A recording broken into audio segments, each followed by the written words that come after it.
ಪುನಃ ನಾನು ಎಲ್ಲೆಲ್ಲಿ ಹಕ್ಕುಪತ್ರ ಕೊಟ್ಟಿದ್ದೇವೆ ಪುನಃ ಅಲ್ಲಿ ಈ ರೀತಿಯ ಒಂದು ಸಂವಾದ ನಡೆಯುವುದು ಅಗತ್ಯ ಇದೆ. ಮತ್ತು ಇದು ಕರ್ನಾಟಕದಲ್ಲಿ ಮಾತ್ರವಾ, ಕರ್ನಾಟಕ ಹೊರತುಪಡಿಸಿ ದೇಶದ ಇತರೆ ಭಾಗಗಳಲ್ಲಿ ಕೂಡ ಇದೇ ರೀತಿಯ ಒಂದು ಪರಿಸ್ಥಿತಿ ಮುಂದುವರಿದಿದೆ ಅಂತ ಹೇಳುವಂಥದ್ದು ಒಂದು. ಇನ್ನೊಂದು, 72ರ ವನ್ಯಜೀವಿ ಕಾಯ್ದೆಯ ಸಂದರ್ಭದಲ್ಲಿ ನಮ್ಮದು ಹುಲಿ ಅಭಯಾರಣ್ಯ ಅಥವಾ ಆನೆ ಅಭಯಾರಣ್ಯ ಈ ರೀತಿಯಲ್ಲಿ ಏನು ವನ್ಯಜೀವಿ ಕಾಯ್ದೆಯ ಸಂದರ್ಭದಲ್ಲಿ ಅವರನ್ನು ಪುನರ್ವಸತಿ ಮಾಡಬೇಕು ಅಂತೇಳಿ ಹೇಳುವಂಥದ್ದು ಬಂದಿತ್ತು. ಅರಣ್ಯ ಹಕ್ಕು ಕಾಯ್ದೆ 2006 ಬಂದ ಸಂದರ್ಭದಲ್ಲಿ ಆ ರೀತಿ ಯಾವುದೇ ರೀತಿಯ ಪ್ರಾಣಿಯ ಹ್ಯಾಬಿಟ್ಯಾಟ್ಗೆ ಧಕ್ಕೆ ಬರುವುದಿದ್ದರೆ ಸರಿಯಾದಂತಹ ಅಧ್ಯಯನಗಳು ಆಗಬೇಕು ಒಂದು. ಇನ್ನೊಂದು, ಅವರನ್ನು ಪುನರ್ವಸತಿ ಮಾಡುವ ಸಂದರ್ಭದಲ್ಲಿ ಪರ್ಯಾಯ ಆವಾಸಗಳು ಸೃಷ್ಟಿಯಾಗಬೇಕು ಅಂತ ಹೇಳುವಂಥದ್ದು 2006ರ ಅರಣ್ಯ ಹಕ್ಕು ಕಾಯ್ದೆಯಲ್ಲಿ ಬಹಳ ಸ್ಪಷ್ಟವಾಗಿದೆ. ಸೊ ಈಗ ನಮ್ಮಲ್ಲಿ ನಾಗರಹೊಳೆ ಅಭಯಾರಣ್ಯಕ್ಕೆ ಸಂಬಂಧಿಸಿ ಹುಣಸೂರಿನಲ್ಲಿ ನಾವು ಮೊನ್ನೆ ಇತ್ತೀಚೆಗೆ ಹೋಗಿ ಬಂದೆವು. ಒಂದೇ ಕಡೆಯಲ್ಲಿ 5 ಸೆಂಟಿನ ಹಾಗೆ 600 ಜನರಿಗೆ ಪುನರ್ವಸತಿ ಮಾಡ್ತಾ ಇದೆ.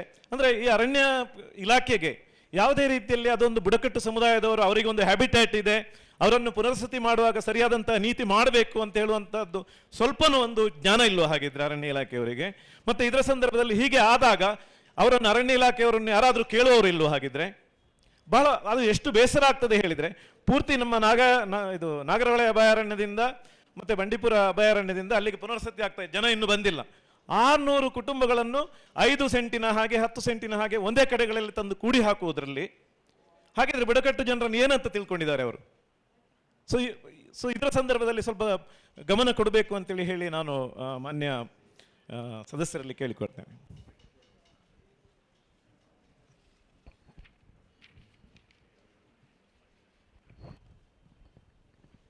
Who has the mic? Yeah, go ahead.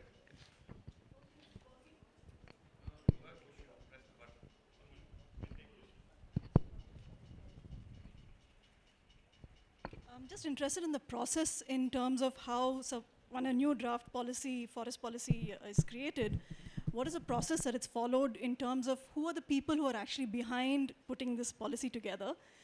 Is it shrouded in mystery usually, or are there actually stakeholders who are invited to be part of this process? Because if you read the policy document right now, it's a bit scary in terms of how neoliberal the language is, in terms of the kind of market tools that they want, to be used. There are terms like carbon neutral timber, and nobody knows what that means. So just wanted to know in terms of, is it usually that participation is sought after such a draft policy is created, or are there stakeholders who are invited to be part of, actually drafting the policy in the beginning?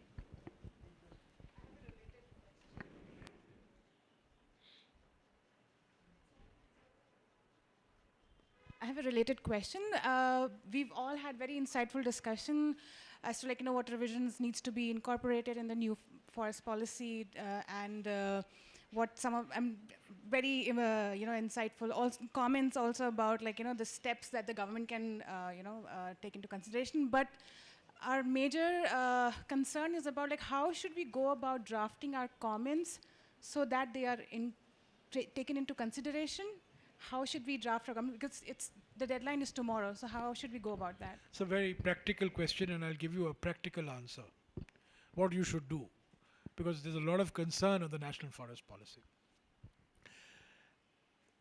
Now, this national forest policy, as I told you, does not require Parliament's approval.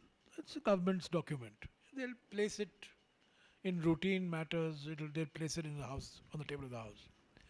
But there is one institution in Parliament that has the powers to review the national forest policy and to call for evidence on the features of the national forest policy, and that's the Standing Committee on Environment, Forests and Climate Change. So this is a suggestion I have made earlier to some of friends, including people like Ram Guha and so on, that whoever, I think rather than individuals writing, if a group of individuals were to get into a collective and prepare a memorandum on what aspects of the national forest policy are objectionable, Then you send it to the standing committee, chairman of the standing committee. The chairman of the standing committee is well within his powers to suo moto, which means on his own, to call for a review of the national forest policy. This has happened. It's not as if it has not happened. It's happened in umpteen instances. National water policy, it has happened. It has happened in the case of the national health policy. It has happened in any number of cases. So I think you've asked a practical question. I'll combine my answer with the previous question that was asked. Yeah, I think they followed a fairly non-democratic and non-consultative manner in which they formulated the national forest policy. In fact, they should have issued a draft, then they should have had consultations with various groups, and then formalized it. That's not the way this government functions. This government has it's got a fascination for acronyms. The one acronym that applies to this government is FAST, F-A-S-T. First act, second think. So, you formulate the policy, and then you say you have a national forest policy, and then, you invite a lot of comments and so on and so forth. So, I think that there are certain areas of the forest policy which are of concern to you. You should, in terms of practical modality, get together, form a collective or a group.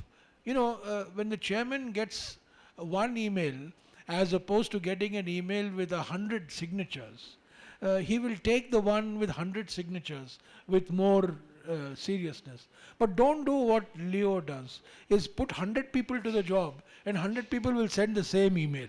Don't do that. I've been at the receiving end of that as well. The same email coming from 100 different guys. I'm sure Rajiv also has been at the receiving end. So I think, organizations, there are any number of organizations, work interested in forest policy. You should do this, and I encourage you to do it. I encourage you to engage the government, challenge the government, get them to think that there are alternative viewpoints, and then,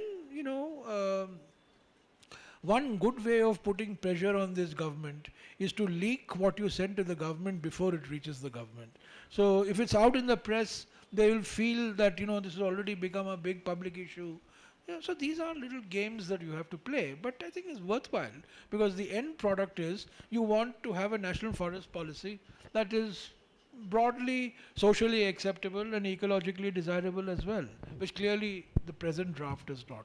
So my answer to both of you is do this, and do this quickly. Do it quickly. Like-minded people get together, formulate some suggestions, send it to the government, and most importantly, the chairman of your standing committee on environment and forests is the key.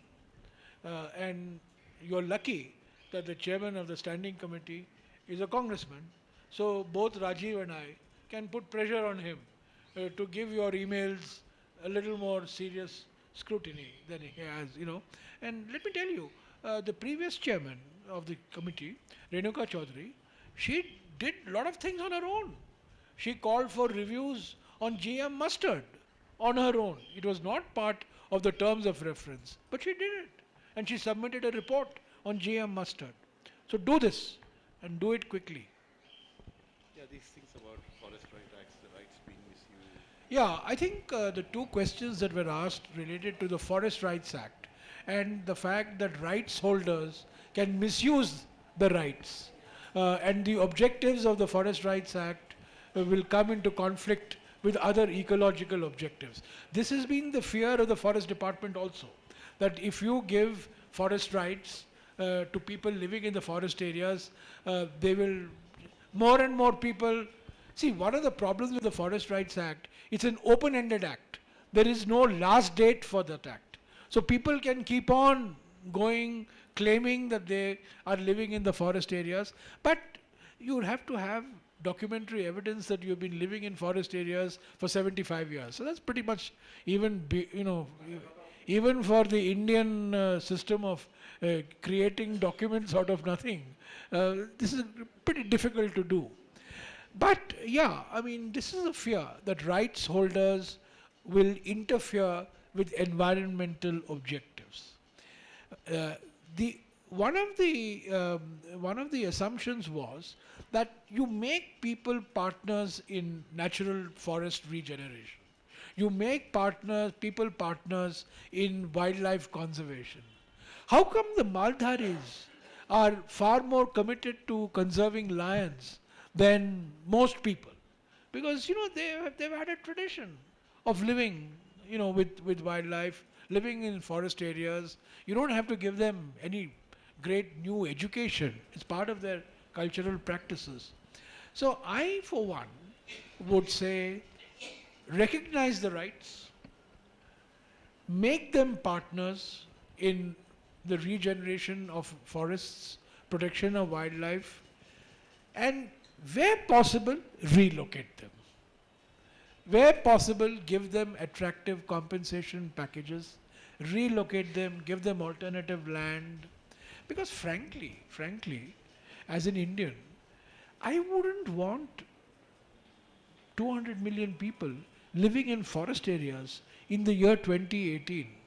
They should, you know, one thing saying that people have been living in forest areas for generations, but there's also giving the youngsters living in these areas a better future, better life, better amenities, better standard of living. Why should they live in forest areas? So, but that's a democratic choice. It's a choice that people are making. I don't want to force my value system on them. It's a democratic choice that people are making. Give them a choice. If they want to relocate, if they find relocation an attractive option, let them relocate. If they don't find relocation an attractive option, don't relocate. And give them the facilities. So I think this would be my answer to those two questions. So I have one question from here, and one last one from there. Okay, thank you.